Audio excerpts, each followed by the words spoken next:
Payg'ambarimiz Muhammad Mustafa sallallohu alayhi va sallam nasablari va tug'ilishlari. Bilmak kerakkim, har bir ummatman degan odam Payg'ambarimiz Muhammad alayhisalomni o'z ota-onasini tanigandek bilishi lozim. Payg'ambarimiz sallallohu alayhi va sallam o'zlari arab naslidan, Quraysh qabilasi, Bani Hoshim urug'idan bo'lib, nomi shariflari Muhammaddur sallallohu alayhi va sallam. Tug'ilgan joylari Arabistonda, Makka shahridir.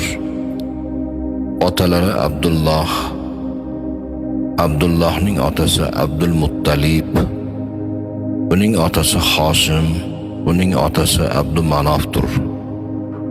Ushbu to'r otalarni bilishlik har bir musulmonga lozim va lobuddir. 11 otalari Quraysh, 21 otalari Adnodir. Payg'ambarimizni yuqorigi otalari Ibrohim Halilulloh, onalarining ismlari Ominadir. Payg'ambarimiz Muhammad Mustafa sallallohu alayhi va sallam ota-onadan yolg'iz tug'ilgan to'ng'ich o'g'ildirlar. Chunki payg'ambarimiz ona qornida 2 oylik bo'lgan chog'larida otalari Abdulloh Shom safariga ketayotib Madina shahrida vafot topdilar. Yoshlari 30 ga yetmagan edi. Payg'ambarimiz sallallohu alayhi va sallam Hazrati Isa alayhisalomdan 571 yil keyin tug'ilgan ekanlar. U zamonda Eron mamlakatida mashhur Nushiravon Odil podshoh o'tgan ekanlar. Odil podshoh zamonida tug'ildim degan so'zlari mavridir. Rabbil avval oyining 12-si dushanba kechasi sahar vaqtida dunyoga keldilar. Ona qornida yotishlari, onadan tug'ilishlari boshqa bolalardek bo'lgani yo'q. Chunki onalari Omina og'ir bo'y xotinlardek qursoq og'irliklarni sezmadilar. Dard, alamlarni boshdan kechirganlari yo'q. To'lg'oq azoblarni ko'rganlari yo'q. Yukli xotinlarga bo'ladigan badan og'irchiliklarini hech bilganlari yo'q. Ona qornida 6 oylik bo'lganlarida Xudoni do'sti, oxir zamon payg'ambariga yuklik bo'lding deb Ominaga tushlarida bashorat bo'ldi.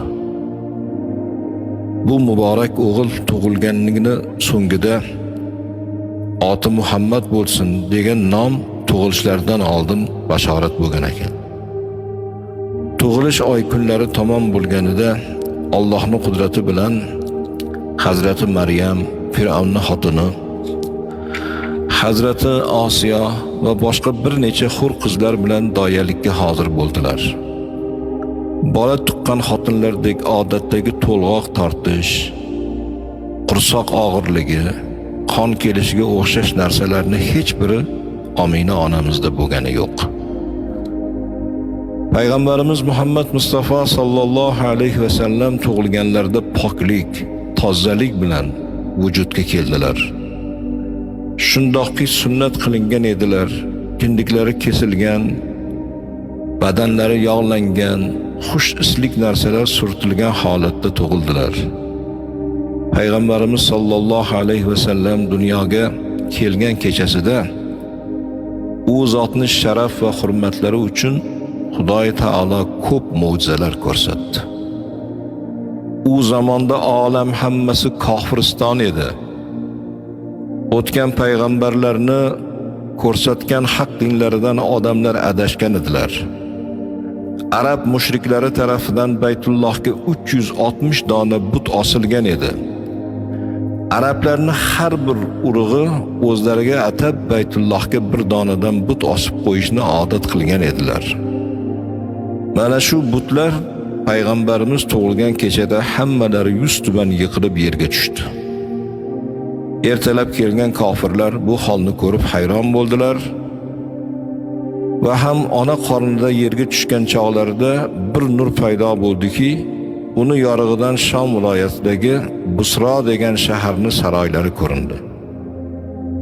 Makka shahri bilan buni oralig'i 50 kunlik yo'l edi. Hozirgi Eron xalqi u zamonlarda hammalari otashparast kofir edilar.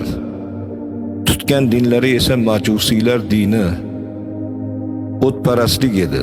Bularni otashgada, ya'ni ibodatxonalarda ming yillab uzun zamonlardan beri o'chmay yonib turgan hisobsiz o'tlar Payg'ambarimiz Muhammad Mustafa sallallohu alayhi va sallam ona qornidan tushgan chog'lari o'chib qoldi.